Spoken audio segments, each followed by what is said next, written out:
Hello दोस्तों, नमस्कार। Kalyani IAS academy में आप सभी का हार्दिक स्वागत है। दोस्तों, जैसा कि आप सभी को ज्ञात है कि हम लोग एमपीपीएससी की मुख्य परीक्षा का प्रश्न पत्र 4 का अध्ययन कर रहे हैं और उसके अंतर्गत हमारा टॉपिक चल रहा है मनोविज्ञान। और मनोविज्ञान के अंतर्गत हम लोगों ने पहला टॉपिक उठाया है जिसे कहते हैं मनोवृत्ति। और मनोवृत्ति के अंतर्गत हम लोगों ने मनोवृत्ति को समझ लिया है, पूर्वाग्रह और विभेद को समझ लिया है। और इस वीडियो के अंतर्गत हम समझने का प्रयास करेंगे रूढ़िवादिता को, कि आखिर रूढ़िवादिता होती क्या है, इसकी परिभाषा क्या होती है, साथ ही साथ रूढ़िवादिता की विशेषताएं क्या होती हैं, रूढ़िवादिता और आखिर पूर्वाग्रह में अंतर क्या होता है। क्योंकि जब आप परिभाषा पढ़ेंगे तो आपको परिभाषा की दृष्टि से थोड़ा बहुत समरूपता दोनों में दिखाई देगी, क्योंकि हमने पूर्वाग्रह में पढ़ा था कि पूर्वाग्रह रूढ़िवादिता के आधार पर ही बनते हैं। तो आखिर इन दोनों में अंतर क्या है, जो रूढ़िवादिताएं हैं उनका निर्माण कैसे होता है और साथ ही साथ इनको खत्म कैसे किया जा सकता है, और रूढ़िवादिता का भारतीय समाज पर या भारत पर क्या प्रभाव पड़ता है, या भारत के संदर्भ में रूढ़िवादिता का क्या महत्व है, इसको भी जानने का हम प्रयास करेंगे। चलिए हम स्टार्ट करते हैं आज का टॉपिक, जिसका नाम है रूढ़िवादिता। सबसे पहले रूढ़िवादिता क्या होती है। रूढ़ि अर्थात ऐसे कुछ विचारधाराएं जो प्राचीन समय से चली आ रही हैं, जिन्होंने एक नियम का रूप धारण कर लिया है और समाज में विद्यमान हो गई हैं, और लोगों का उसको पालन करना एक नियम बना दिया गया है कि आपको इसका पालन करना ही पड़ेगा। जैसे बहुत अच्छा उदाहरण हम देख लेते हैं, पति को परमेश्वर मान लेना। महिलाएं शादी के बाद अपने पति को परमेश्वर का दर्जा देती हैं कि यही हमारे तारनहार है। उसी तरीके से पति जो होते हैं अपने पत्नी को अर्धांगिनी का दर्जा दे देते हैं। तो ये क्या है, रूढ़ियां हैं। एक रूढ़ी थी सती प्रथा, जो कि धीरे धीरे समाप्त कर दी गई है, लेकिन बहुत सारी रूढ़ियां चली आती हैं। जैसे कि किन्हीं लोगों को श्रेष्ठता का दर्जा दे दिया जाता है, और यदि वो व्यक्ति दिखते हैं तो हम बोलते हैं कि नहीं, यदि ये व्यक्ति है तो ये व्यक्ति सही है, और यदि बी व्यक्ति है तो बी व्यक्ति गलत है। तो एक रूढ़ियां चली आती हैं कि ये समाज ऐसा होता है और ये वर्ग ऐसा होता है। समझते हैं हम परिभाषा में कि आखिर लिपमैन क्या कहते हैं रूढ़िवादिता की परिभाषा में। तो लिपमैन कहते हैं कि रूढ़ि युक्ति से आशय विचारों एवं मनोवृत्ति के उस स्वरूप से है। तो ये क्या है, स्वरूप है। और क्या बोलते हैं, रूढ़िवादिता स्वरूप है, और जो पूर्वाग्रह था वो क्या था, वो एक व्यवहार था, एक प्रकार की मनोवृत्ति थी जो आपके अंदर समाहित हो चुकी थी, और ये क्या है, मनोवृत्ति का स्वरूप है। तो लिपमैन कहते हैं कि रूढ़ि युक्ति से आशय विचारों एवं मनोवृत्ति के उस स्वरूप से है जिसके आधार पर हम किसी वस्तु, मानव, राष्ट्र के प्रति एक ऐसा स्थायी दृढ़ प्रतिमान बना लेते हैं। क्या बना लेते हैं, दृढ़ प्रतिमान बना लेते हैं, जो अतार्किक चिंतन और गलत तथ्यों पर आधारित होता है। बहुत टफ परिभाषा लग रही होगी, चलो सरल शब्दों में हम बता देते हैं। सीधी बात यह है कि आपके अंदर जो विचार हैं, जो मनोवृत्ति है, वह मनोवृत्ति इस तरीके की बन जाए कि आप किसी वर्ग के प्रति, किसी समाज के प्रति, किसी राष्ट्र के प्रति अतार्किकता के आधार पर या गलत तथ्यों के आधार पर कुछ स्थायी यदि प्रतिमान बना लेते हैं कि यह चीज ऐसी ही होती है, वह क्या कहलाती हैं, रूढ़ि युक्तियां कहलाती हैं। परिभाषा की दृष्टि से आपसे पूछा जाए तो आप लिपमैन का उदाहरण दे सकते हैं। लिपमैन के अनुसार लिख सकते हैं कि रूढ़ि युक्ति से आशय विचारों या मनोवृत्ति के उस स्वरूप से है जिसके आधार पर हम किसी मानव, राष्ट्र या व्यक्ति के प्रति एक ऐसा स्थायी प्रतिमान, ध्यान रखना, कैसा प्रतिमान बनता है, स्थायी बनता है, स्थायी प्रतिमान बना लेते हैं। स्थायी और कैसा होता है, दृढ़ होता है। मतलब एक बार बन जाता है तो उसको परिवर्तित करना थोड़ा सा कठिन होता है, अर्थात वह आसानी से परिवर्तित नहीं होते। तो स्थायी और दृढ़ प्रतिमान बना लेते हैं जो अतार्किक चिंतन और गलत तथ्यों पर आधारित होते हैं, अर्थात उसमें तर्कपूर्ण चिंतन का कोई स्थान नहीं होता है। आइए हम देखते हैं कि आखिर रूढ़िवादिता की विशेषताएं क्या हैं, रूढ़ि युक्ति की विशेषताएं होती क्या क्या हैं। तो सबसे पहले परिभाषा में ही दिया था कि यह क्या होती हैं, अतार्किक चिंतन पर आधारित होती हैं, अबौद्धिक होती हैं और मिथ्या होती हैं, अर्थात गलत तथ्यों पर आधारित होती हैं। जो रूढ़ियां बनती हैं उनमें कोई तार्किकता नहीं होती कि यह चीज है तो क्यों है। मान लीजिए, जैसे माना जाता है कि जो गोरखा सैनिक हैं वो बहुत ही शक्तिशाली होते हैं, वो किसी से डरते नहीं हैं। गोरखा सैनिक जहां भी लगा दिए जाते हैं वो हमेशा विजित होते हैं। इसके पीछे कोई तर्क नहीं है कि गोरखा सैनिक ऐसे क्यों होते हैं। क्या उनके रक्त में शक्ति समाहित होती है? तो ऐसा कुछ नहीं है, आम मानव होते हैं। लेकिन कभी हुआ होगा कि गोरखा सैनिकों ने अपने दुश्मन को बहुत दृढ़ता के साथ पराजित कर दिया, ऐसा 2-3 बार हुआ होगा।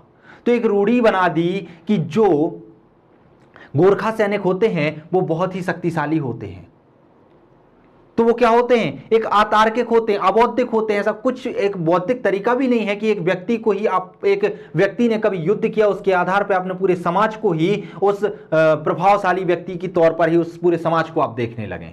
तो कैसे होते हैं? अतार्किक होते हैं, अबौद्धिक होते हैं और मिथ्या जानकारियों पर आधारित होते हैं। दूसरा, यह अत्यधिक सरलीकृत सामान्यीकरण विश्वास पर आधारित होते हैं। मतलब सीधी बात, सामान्य से किसी आधार पर, सामान्य से किसी विश्वास के आधार पर रूढ़ी युक्तियां गढ़ ली जाती हैं। यह चीज तो ऐसी होती है जैसे कि गोरखा सैनिकों का हमने उदाहरण लिया कि गोरखा सैनिकों को देखकर ही हम क्या मान लेते हैं कि बहुत पावरफुल है। सामान्य सी जानकारी होगी कि कभी उन्होंने युद्ध किया होगा, बहुत पावरफुल रहे होंगे, लेकिन अभी तक वर्तमान में भी हम उनको उसी तरीके से ट्रीट करने लगे तो यह क्या होती है? एक सामान्य सी जानकारी और यह बन जाती है रूढ़ी। उदाहरण के लिए, जैसे सामान्य से जानकारी हम मानते हैं कि कोई भी अमेरिकन दिखता है तो वह बहुत ही बुद्धिमान होता है। क्यों? क्योंकि बहुत सारे आविष्कार पहले अमेरिका ने किए। अमेरिका पैसों के ऊपर से धनी था, पूरे विश्व पर कब्जा किए हुए था। प्रथम द्वितीय विश्व युद्ध में यदि हम देखते हैं तो वहां पर बहुत सारे राष्ट्रों को कर्जा भी दिए हुए था। तो उसकी समृद्धि बहुत अधिक होने के कारण हम उन लोगों को बुद्धिमान मानने लगे। अब भले ही वो मूर्ख हो, लेकिन एक रूढ़ी बन गई है कि यदि कोई अमेरिकन होगा तो वह बुद्धिमान होगा, ऐसे ही कोई ब्रिटिश होगा तो वह धोखेबाज होगा। अब ब्रिटिश धोखेबाज क्यों होगा? क्योंकि वह हमारे भारत में आए, हम पर शासन किया, क्योंकि हमारे यहाँ व्यापार करने के लिए आए थे, हमने उनको व्यापार करने के लिए एक मार्ग प्रशस्त किया, एक सुविधाएं दी, और उन्होंने उस सुविधा का गलत उपयोग कर कर हमारे सारे अधिकार छीन लिए और हम पर ही शासक बनकर रह गए, शासक बनकर शासन किया। तो इस तरीके से हम लोगों ने रूढ़ी बना ली एक सामान्य सी विचारधारा के आधार पर कि कोई भी ब्रिटिश हो वह धोखेबाज होगा, भले ही वो धोखेबाज ना हो। समझ रहे हैं? और विशेषताएं क्या होती हैं? ये नकारात्मक एवं सकारात्मक दोनों प्रकृति के होते हैं। अब आपके मन में आ रहा होगा कि जो रूढ़ियां हैं वो तो गलत होती हैं, फिर ये सकारात्मक कैसे हो सकती हैं? तो दोस्तों क्या होता है, कभी कभी कुछ रूढ़ियां ऐसी होती हैं जो हमारे समय को बचाती हैं, जो हमें कुछ निर्णय लेने के लिए सहायता करती हैं। जैसे कि मान लीजिए आप एक सेना की भर्ती कर रहे हैं और सेना की भर्ती में यदि गोरखा सैनिक आ जाते हैं तो आपको सोचने में कोताही नहीं बरतेंगे आप कि गोरखा सैनिकों को लेना है कि नहीं लेना है, क्योंकि आपको पता है कि इनका जो पास्ट रहा है, इनका जो भूतकाल रहा है, बहुत ही प्रभावशाली रहा है। आप उनको जरूर एक ना एक मौका देंगे। आप यदि किसी व्यक्ति के प्राचीन काल को देखकर उसके भविष्य को निर्धारण कर सकते हैं और बहुत आसानी से निर्णय ले सकते हैं। इसीलिए यह सकारात्मक भी होती हैं और नकारात्मक तो होती ही हैं। प्रायः रूढ़ी युक्तियां परिवर्तित नहीं होती। क्यों? क्योंकि यह स्थायी होती हैं। हम लोगों ने बताया था कि एक बार रूढ़ियां बन जाएं तो यह कैसी होती हैं? स्थायी और दृढ़ प्रतिमानों से बनती हैं। तो एक बार बनने के बाद आसानी से परिवर्तित नहीं होती हैं। यदि उनमें परिवर्तन होता भी है तो बहुत कम होता है। कई बार तथ्य, घटनाएं एवं विपरीत उदाहरण होने के बावजूद भी हम उनको मिटने नहीं देते हैं, उनको उनके स्थान पर बनाए रखते हैं। उदाहरण के लिए, जैसे कि परिवार में घरेलू हिंसा होती है, पति द्वारा पत्नियों को पीटा जाता है, उसके बावजूद भी जो पत्नियां हैं अपने पति को परमेश्वर का दर्जा देती हैं।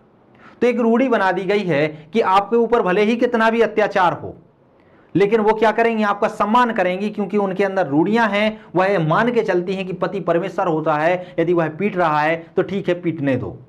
वह हमेशा उसका सम्मान करेंगी। वो कितना भी धुतकारेगा, कितना भी निरादर करेगा, उसके बाद भी महिलाएं क्या करेंगी? हमेशा आदर करेंगी। तो ये क्या होते हैं? यह परिवर्तित नहीं होते। एक बार बन जाएं फिर आप उनको परिवर्तित करने के लिए कोई भी तर्क दें, कोई भी बात कहें, कोई भी आप तथ्यों को प्रस्तुत करें कि आप ये रूढ़ियों को बदल दीजिए, ये सही नहीं है, लेकिन सामने वाला उसे मानने से इनकार कर देगा। जैसे कि एक बहुत अच्छा उदाहरण है, आप लोगों ने कई बार मूवियों में भी देखा होगा कि कोई एक गरीब वर्ग होता है, एक गरीब परिवार होता है, उसमें जो मजदूर होता है उसका पति होता है, शाम को डेली दारू पी के शराब पीकर आ जाता है। शराब पीकर आकर वह अपनी पत्नी को डेली पीटता है। एक बार झगड़ा इतना बढ़ जाता है कि वह सड़कों पर उतर आते हैं, दोनों मारपीट करने लगते हैं। लोग पुलिस को फोन लगा देते हैं, पुलिस आती है तो वह झगड़ा रोकने का प्रयास करती है और वह उस महिला के पति को पकड़ के पीटने लगती है पुलिस। तो उस समय महिला सामने आ जाती है, पुलिस से कहती है कि यह हमारा अंदरूनी मामला है, यह मेरे पति हैं, मुझे पीटें या मारें, आपको क्या करना है, यह मेरे पति परमेश्वर हैं। अर्थात रूढ़ियां इतनी प्रभावी हो जाती हैं कि उनके सामने आप कितने भी कानून रखें, कितनी भी तर्कों को रखें, उनको सामने वाला सुनने से इनकार कर देता है। बात करते हैं हम पूर्वाग्रह एवं रूढ़ि युक्तियों में अंतर क्या होता है, क्योंकि हमने पूर्वाग्रह भी देखा। पूर्वाग्रह का निर्माण रूढ़ि युक्ति के आधार पर हो रहा था। हमने रूढ़ि युक्ति को भी समझा कि रूढ़ि युक्ति क्या है, इसकी विशेषताएं क्या हैं। अब हम समझते हैं कि पूर्वाग्रह और रूढ़ि युक्ति में आखिर वास्तविकता में अंतर है क्या, कौन सी सही है और कौन सी गलत है।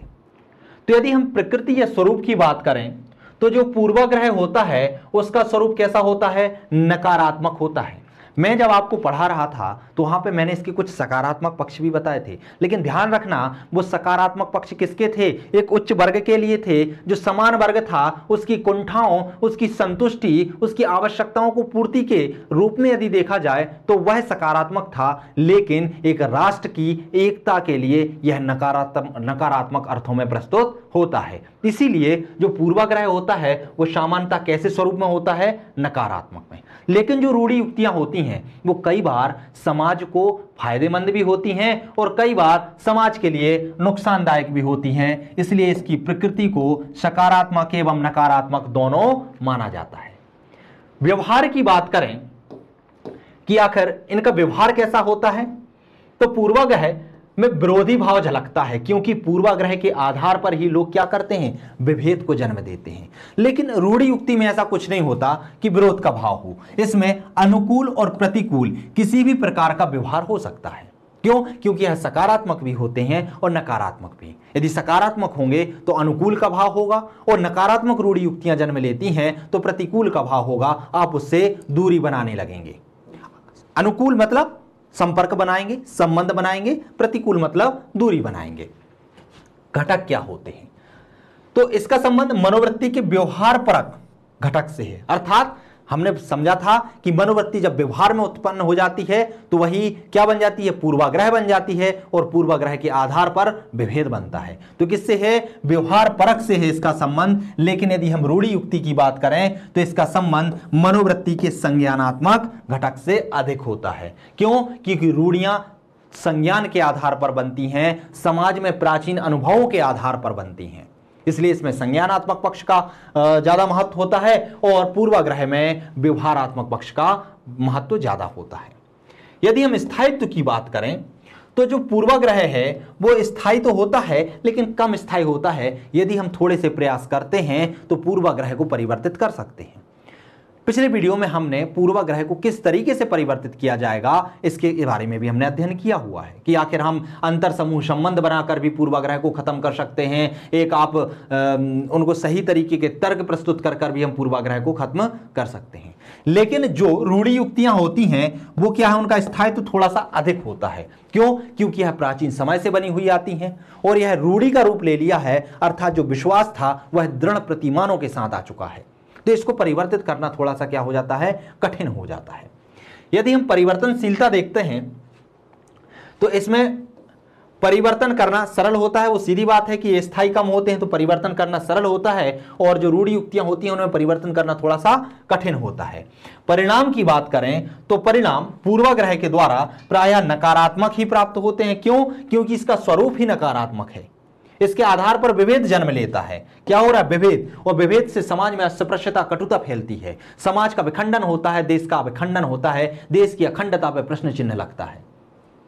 लेकिन यदि हम रूढ़ि युक्ति की बात करें तो इसमें सकारात्मक परिणाम भी सामने आते हैं, क्योंकि बहुत सारी रूढ़ि युक्तियां ऐसी हैं जो हमें निर्णय लेने में सहायता करती हैं, जो हमारे समय को बचाती हैं, जो हमारे ज्ञान को बचाती हैं। तो क्लियर है, अंतर आप लोगों को समझ में आया कि आखिर पूर्वाग्रह और रूढ़ि युक्तियों में वास्तविक अंतर है क्या। तो उसके स्वरूप में भी अंतर है, व्यवहार में भी है, घटक में भी है, स्थायित्व में है और परिणाम में है। स्थायित्व अधिक होगा तो परिवर्तन करना कठिन होगा, स्थायित्व कम होगा तो आसानी से, सरलता से परिवर्तित हो जाएंगी। क्लियर है। चलिए अब हम देखते हैं रूढ़ि युक्तियों की उपयोगिता, कार्य या महत्व।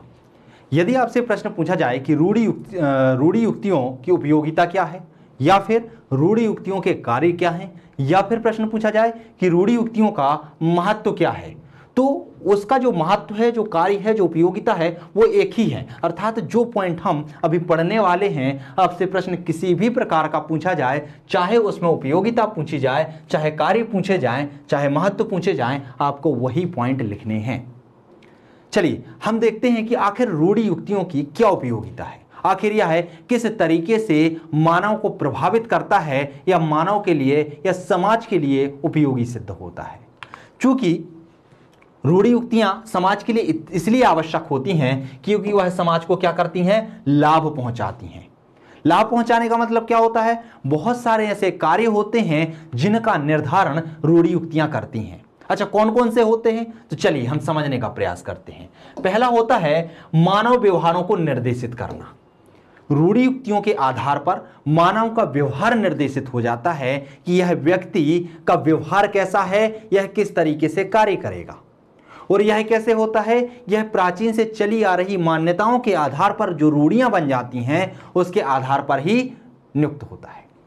जैसे कि हम क्या करते हैं, आज का समय क्या है, बहुत ही व्यस्त है, व्यक्तियों के पास समय नहीं है बिल्कुल भी, तो यह जो रूढ़ि युक्तियां होती हैं वह समय को नष्ट होने से बचाती हैं। कैसे, यदि आपको पता है कि ए वाला व्यक्ति का व्यवहार प्राचीन समय से ही, या भूतकाल से ही, या बहुत सारे समय से ही, या इसके पूर्वज ही बहुत अच्छे व्यवहार करते आ रहे हैं, इसके पूर्वज बहुत ही अच्छे सैनिक के रूप में कार्य करते आ रहे हैं, तो यदि एक ही बात आएगी कि ऐसे आपको बॉडीगार्ड का काम कराना है, सैनिक का काम कराना है, युद्ध का काम कराना है, तो इसको नियुक्त करना चाहिए या नहीं, तो आपको सोचने की आवश्यकता नहीं होगी, क्योंकि रूढ़ियां चली आ रही थी कि इनका परिवार, इनके दादा परदादा क्या होते हैं, बहुत अच्छे सैनिक के रूप में उभर कर आए हैं। तो आप क्या करेंगे, इसको तुरंत ही सिलेक्ट कर लेंगे। तो ये क्या करेगा, समय की बचत करेगा। साथ ही साथ ये क्या करता है, साथ ही साथ ये अनेक वस्तुओं और व्यक्तियों और वस्तुओं को समूहों में बांट देता है।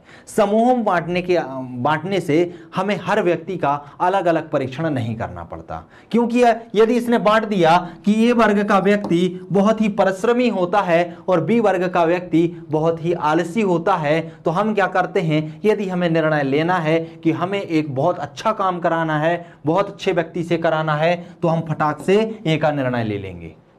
यदि कोई आलसी युक्त काम है, ऐसे ही काम है कि चलो ठीक है टाइम पास करना है, तो हम बी का निर्णय ले लेते हैं कि कम पैसे में ये काम कर देगा। क्यों, क्योंकि हमने वर्गों को रूढ़ि युक्तियों के आधार पर पहले से ही बांट रखा है। आपको एक एक व्यक्ति के आधार पर निर्णय नहीं लेना पड़ेगा।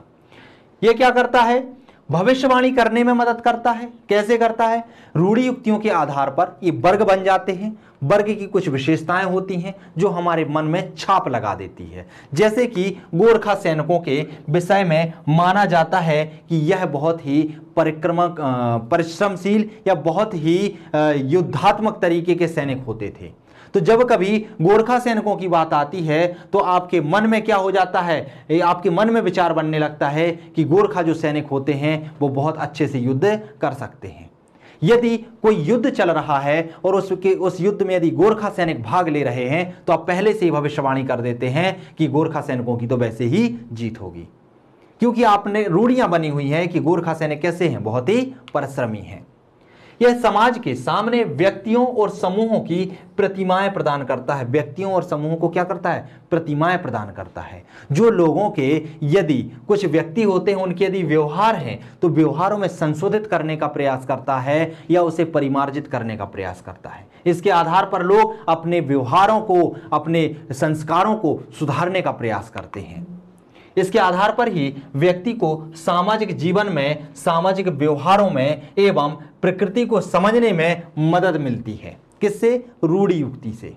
कैसे मिलती है सामाजिक जीवन में, क्योंकि हमें पता है कि कुछ रूढ़ियां चली आ रही हैं, रूढ़ियों के आधार पर कुछ नियम बने हुए हैं, और जब हम उन नियमों का पालन करते हैं, उन रूढ़ियों का पालन करते हैं, तो समाज की क्या विचारधारा है, समाज के कैसे व्यवहार हैं, किस व्यक्ति के साथ हमें किस तरीके के व्यवहार करने हैं, आखिर समाज की प्रकृति क्या है, उस चीजों को हम आसानी से समझ पाते हैं। वर्तमान समय में रूढ़ि युक्तियों से व्यवसायिक प्रचार में भी काफी बल मिलता है। कैसे मिलता है? मान लीजिए जैसे कि रूढ़ि बनी हुई है कि जो खूबसूरत होता है उसके पीछे कुछ ना कुछ तो उपयोग में लाया गया होगा या कुछ ना कुछ रीजन तो होंगे। जैसे कि कोई एक्ट्रेस आती है, मान लीजिए उदाहरण में ले लेते हैं हम किसे, प्रियंका चोपड़ा को, कि प्रियंका चोपड़ा की जो खूबसूरती का राज है वो लक्ष्य साबुन है। आखिर ये क्यों है? क्योंकि हमने रूढ़ियां बना ली हैं कि कोई व्यक्ति यदि खूबसूरत है तो उसके पीछे किसी ना किसी अपमार्जक का रहस्य रहा होगा, उसने किसी ना किसी ऐसी वस्तु का उपयोग किया होगा जिसके कारण वह खूबसूरत दिख रही है। यह बहुत एडों में भी प्रियंका चोपड़ा लक्ष्य साबुन का प्रोडक्ट का यूज करती हुई दिखाई देती है, जिसके आधार पर रूढ़ि बना ली जाती है कि लक्ष्य साबुन जो है वह खूबसूरती प्रदान करती है, क्योंकि बहुत सारी एक्ट्रेस लक्ष्य साबुन को ही क्या करती हैं, प्राथमिकता देती हैं, लक्ष्य साबुन का ही यूज करने के लिए हमें बताती हैं। तो एक रूढ़ि बन जाती है। तो इस रूढ़ि के आधार पर ही क्या होता है, जो प्रोडक्ट होते हैं उनकी हम बिक्री बहुत आराम से कर सकते हैं। शिक्षा के क्षेत्र में भी रूढ़ि युक्ति का बहुत बड़ा महत्व होता है। जैसे कि कोई शिक्षण संस्थान होते हैं, उनके नाम यदि किसी महान इंसान के नाम पर रख दिए जाएं या किसी संस्कृति या सभ्यता के आधार पर रख दिए जाएं तो हमारा मन उसकी ओर आकर्षित होता है। जैसे कि एक स्कूल होता है सरस्वती शिशु मंदिर, इसके नाम से ही सरस्वती माता समाहित होती हैं, अर्थात नाम से ही हमें ज्ञात होता है कि इसमें कहीं ना कहीं आपको संस्कार प्रदान किए जाएंगे। तो लोगों को, जिनको अपने बच्चों को संस्कार दिलाना है, वो उसे उस स्कूल में भेज दिए जाते हैं। जैसे कि कोई स्कूल का नाम है चर्च मेरी स्कूल, अर्थात लोगों को समझ में आ जाता है कि एक इंग्लिश मीडियम स्कूल है, अर्थात यदि हमारे बच्चों को इंग्लिश पढ़ाना है तो हम इस स्कूल में भेज सकते हैं। तो नाम का भी बहुत इफेक्ट पड़ता है, क्योंकि कहा जाता है जैसा नाम होता है व्यक्ति वैसा काम करता है। अनुभव के क्षेत्र में यह होता है कि कहा जाता है, ऐसी रूढ़ियां हैं कि जो व्यक्ति अनुभवी होता है उसके द्वारा कही गई कोई भी बात पर संदेह नहीं किया जाता, वो जो भी बोलता है बहुत ही सही बोलता है। क्यों? क्योंकि उसने समाज में रहकर हर चीज का बहुत गहराई से अनुभव किया है। तो इससे क्या होगा, उसकी बात हम मान लेंगे। जैसे कि आप एक प्रशासक हैं, आपके सामने कोई समस्या आ जाती है, आपको ऑन द स्पॉट निर्णय लेना है। अब आपके सामने कोई बहुत बड़ी समस्या है, आपके मन में बहुत सारे संकेत उत्पन्न हो रहे हैं, बहुत सारे विवाद चल रहे हैं कि आखिर हम क्या निर्णय लें। तो आप क्या करते हैं, आप अपने सीनियर अधिकारी को फोन लगाते हैं, उनसे पूछते हैं कि सर ऐसी स्थिति में हमें क्या किया जाना चाहिए। क्यों? क्योंकि जो सीनियर अधिकारी है वह बहुत अनुभवी होता है, उसने ऐसी कई परिस्थितियों का सामना किया हुआ होता है। अब वो क्या करते हैं, वैसी स्थिति से रूबरू रहते हैं और वो आपको उस समय जो भी निर्णय लेने के लिए कहेंगे वो क्या होगा, बहुत ही सटीक होगा, बहुत ही सही होगा। तो रूढ़ि युक्तियां क्या करती हैं, अनुभव के क्षेत्र में भी सहायता करती हैं, शिक्षा के क्षेत्र में भी सहायता करती हैं। आइए हम समझने का प्रयास करते हैं कि रूढ़ि युक्तियों का विकास एवं निर्धारण कैसे होता है, कैसे पता चलता है कि जो रूढ़ि युक्तियां हैं ये बन रही हैं या इनका विकास किस तरीके से होता है। तो रूढ़ि युक्तियों को बनाने में महत्वपूर्ण भूमिका निभाते हैं सामाजिक अधिगम।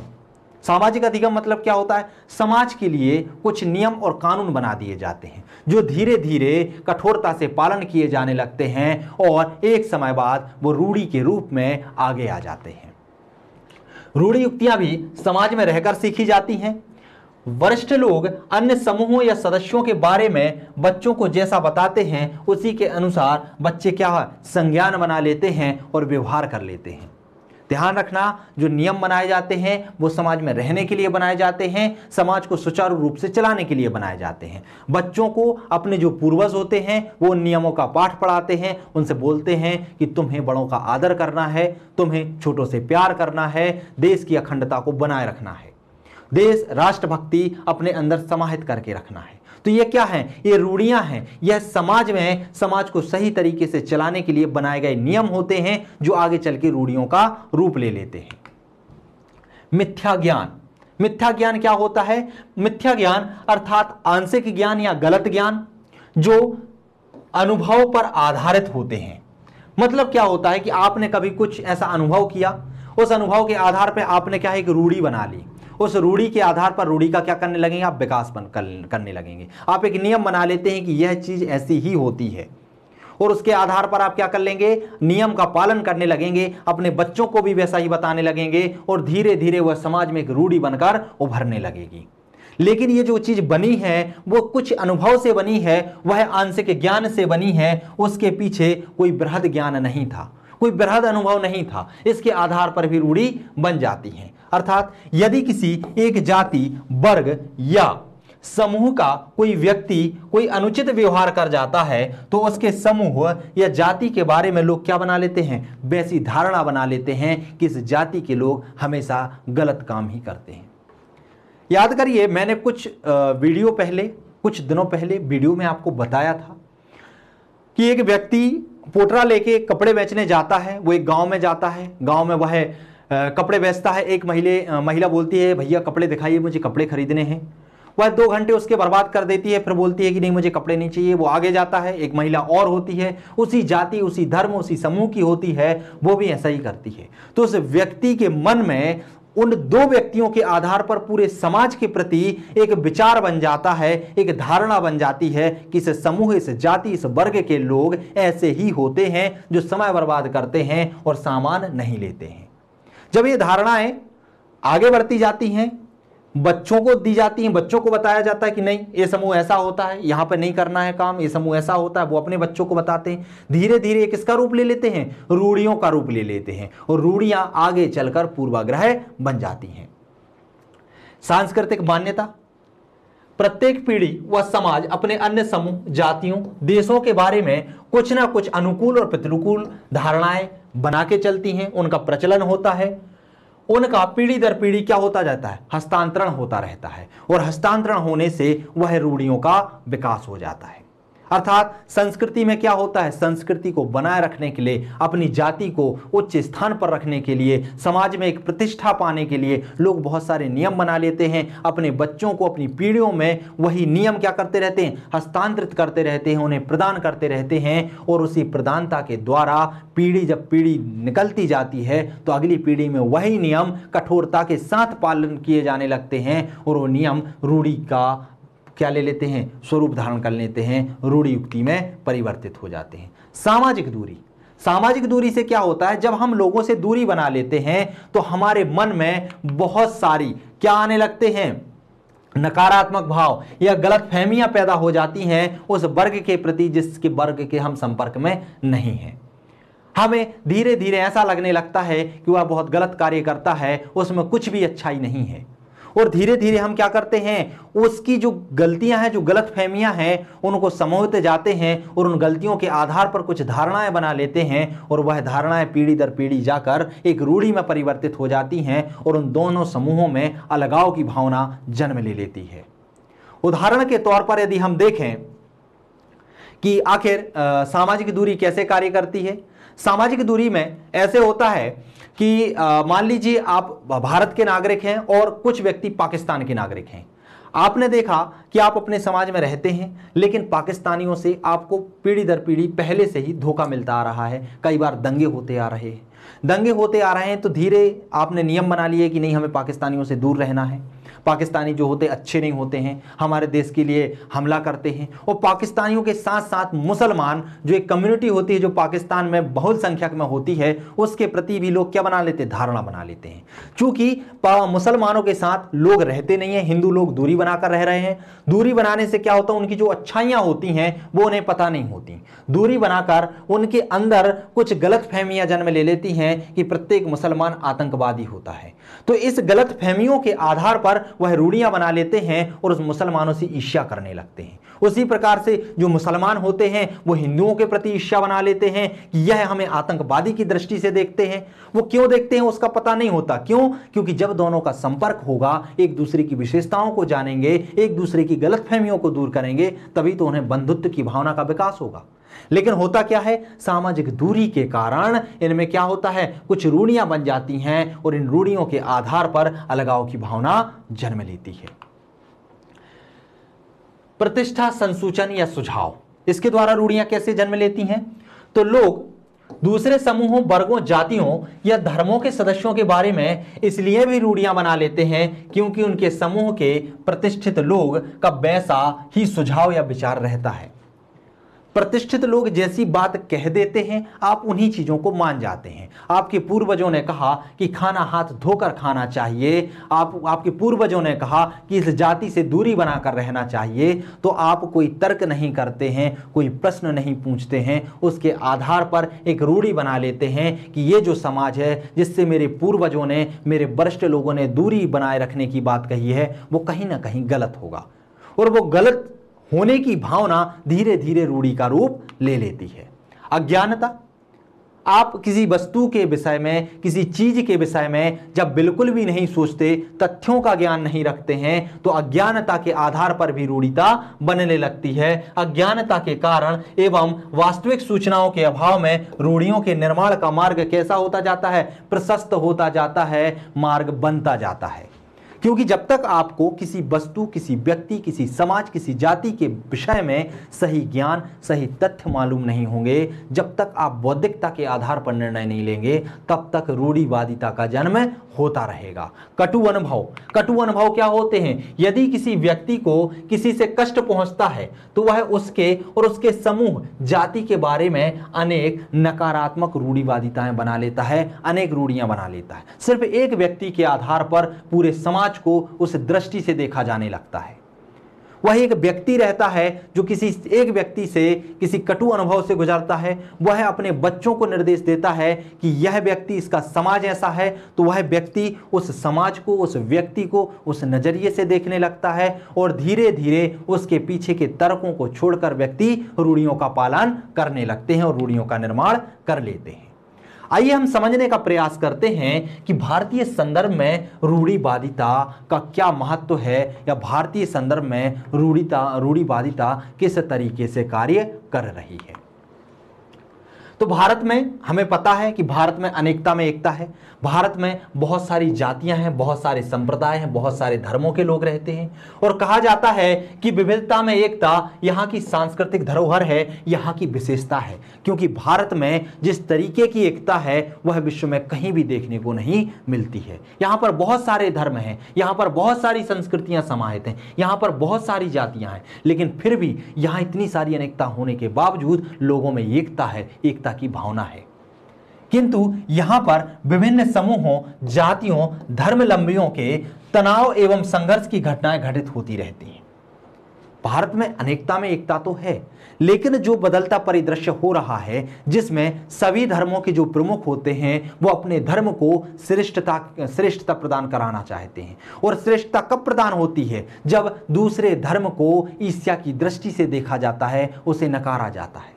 और जब ऐसी प्रकृति जन्म लेती है तो इसके कारण संघर्ष की भावना भी जन्म लेती है। इस तरह के संघर्ष और तनाव के पीछे आखिर क्या होता है? पूर्वाग्रह और रूढ़िवादिता ही कहीं ना कहीं उत्तरदायी होती हैं। क्यों? क्योंकि प्राचीन समय से जो रूढ़िवादिताएं चली आ रही हैं वह हमें, हमारे धर्म के प्रति तो हमें अच्छा बनाती हैं, लेकिन दूसरे धर्म के प्रति हमारे अंदर ईर्ष्या की भावना को जन्म दे देती हैं। और जब रूढ़ि युक्तियों से पूर्वाग्रह बनते हैं और पूर्वाग्रह से विभेद का जन्म होता है, तो विभेद से हम क्या करने लगते हैं? दूसरे धर्मों से, दूसरी जातियों से, दूसरे समूहों से ईर्ष्या करने लगते हैं। इनको हम निम्न बिंदुओं के से समझने का प्रयास करते हैं कि आखिर क्या क्या होता है, किस तरीके से ये कार्य करते हैं। जैसे कि एक होता है जातिगत रूढ़िवादिता। जातिगत रूढ़िवादिता क्या होती है? हर जाति में अपनी जाति को श्रेष्ठ बनाने के लिए और दूसरी जाति को नीचा दिखाने के लिए कुछ रूढ़ियां बना दी गई हैं। जैसे कि कहा जाता है कि एक जो पंडित होता है वो, मान लीजिए एक ए जो है वह पंडित है, बी जो है कोई एससी है, सी जो है एसटी है और डी जो है वो ओबीसी है। पंडित को अपने आप को उच्च वर्ग में प्रदर्शित करने के लिए वह वेदों और शास्त्रों के ज्ञान की प्रमुखता देता है और कहता है कि हम जो हैं हम शुद्ध व्यक्ति हैं, क्योंकि हम मांसाहार का भक्षण नहीं करते हैं, हम लोग वेदों का ज्ञान रखते हैं। वह रूढ़ी बना ली जाती है कि जो पंडित होते हैं वह कैसे होते? शुद्ध होते हैं, सर्वोच्च स्थान पर होते हैं, और जो अन्य वर्ग हैं वो मांसों का भक्षण करते हैं, वह सेवा करने के लिए ही बनाए गए हैं। तो इसके आधार पर क्या होती है? जातियों में संघर्ष पैदा हो जाता है, जातियों में कलह की भावना आ जाती है, एक दूसरे के प्रति ईर्ष्या की भावना आ जाती है। क्योंकि जो वैश्य वर्ग होता है, वैश्य वर्ग क्या करता है, वैश्य वर्ग को लगता है कि व्यापार तो मैं करता हूं, पैसे मैं कमाता हूं, टैक्स मैं पे करता हूं, और फ्री का मजा कौन लेता है, ये वर्ग लेता है। तो यह अपने आप को श्रेष्ठ करने की कोशिश करता है, यह अपने आप का अस्तित्व बनाए रखता है। बी जो ओबीसी है, सी डी जो ओबीसी है, या फिर मान लीजिए कोई क्षत्रिय वर्ग है, यह वर्ग कहता है कि मैं तो युद्ध करता हूं, मैं इस समाज की रक्षा करता हूं, उच्च स्तर पर तो मुझे होना चाहिए। यह भी अपने आप को ऊपर ले जाने का प्रयास करता है। इस कारण से जातिगत सभी में क्या होने लगता है, संघर्ष होने लगता है।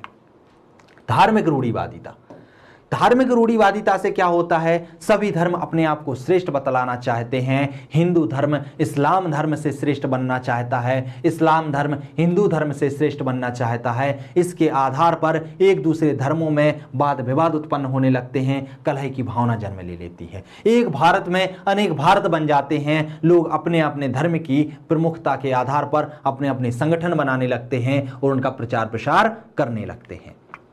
एक होता है वर्ग तनाव। नवीन जो वर्ग बन रहा है, नवीन जो समाज बन रहा है, उसमें दो वर्ग बन चुके हैं। अब उसमें ना तो जाति बचती है ना धर्म बचते हैं, वहां पर बचता है पैसा। एक होता है धनी वर्ग और एक होता है गरीब वर्ग। जो धनिक वर्ग होता है, जिसके पास बहुत सारा पैसा होता है, वो अपने आप को उच्च स्थान पर रखता है, और जो गरीब वर्ग होता है उसको कीड़े मकोड़ों की तरह समझता है। अर्थात इसके कारण जो गरीब वर्ग होता है उसको लगता है कि हम शारीरिक परिश्रम ज्यादा करते हैं, लेकिन हमारे पास लाभ बहुत कम मिलता है हमारे लिए, ना तो हमें किसी योजना का लाभ मिल पाता है और ना ही हमारे पास ज्यादा पैसे आ पाते हैं। लेकिन एक जो अमीर वर्ग होता है वो मेहनत बहुत कम करता है, उसके बावजूद भी उसको फायदा बहुत अधिक होता है। तो यह देखकर दोनों वर्गों में संघर्ष सा छिड़ जाता है। अर्थात भारत में जो रूढ़िवादिता है वह इन आधारों पर चलती है। इन आधारों पर चलने के कारण बहुत सारे तनाव उत्पन्न होते हैं। अर्थात रूढ़िवादिता हो या फिर पूर्वाग्रह हो या फिर विभेद हो, ये सभी भारत की अखंडता को तोड़ने का प्रयास करते हैं, एक राष्ट्र के रूप में उसे आगे बढ़ने से रोकते हैं, उसके मार्ग में बाधा उत्पन्न करते हैं। इसलिए कहा जाता है कि एक प्रशासक होता है, उसे अपना निर्णय पूर्वाग्रहों से मुक्त, रूढ़ि युक्तियों से मुक्त होना चाहिए। एक प्रशासक रूढ़ियों को पहचाने, जो रूढ़ियां समाज के लिए लाभदायक हैं उनको उनका समर्थन करे, लेकिन जो रूढ़ियां समाज में ईर्ष्या, कलह, द्वेष की भावनाओं को फैला रही हैं उन्हें समाप्त करने का प्रयास करे। ऐसे नियमों का पालन कराने के लिए लोगों से आग्रह करे जो अस्पृश्यता को मिटाएं। ऐसी रूढ़ियों को मिटाने में समाज का समर्थन प्राप्त करे, जिससे समाज में कलह की भावना, अस्पृश्यता की भावना, विभाजन की भावना जन्म लेती है। अर्थात संपूर्ण समाज को समरसता और एकता का पाठ पढ़ाना चाहिए, पाठ पढ़ाने के लिए प्रयास करना चाहिए। तो दोस्तों, ये हमारा टॉपिक था जो मनोवृत्ति के अंतर्गत आ रहा था। मनोवृत्ति के अंतर्गत हम लोगों ने क्या किया, रूढ़िवादिता को भी पढ़ने का प्रयास किया और पूर्वाग्रह और विभेद को भी पढ़ने का प्रयास किया। तो इसके साथ ही जो हमारा मनोविज्ञान के अंतर्गत जो मनोवृत्ति टॉपिक पढ़ रहे थे, मनोवृत्ति टॉपिक का पहला वाला टॉपिक समाप्त होता है। मिलते हैं अगले वीडियो में अगले टॉपिक के साथ, तब तक के लिए नमस्कार।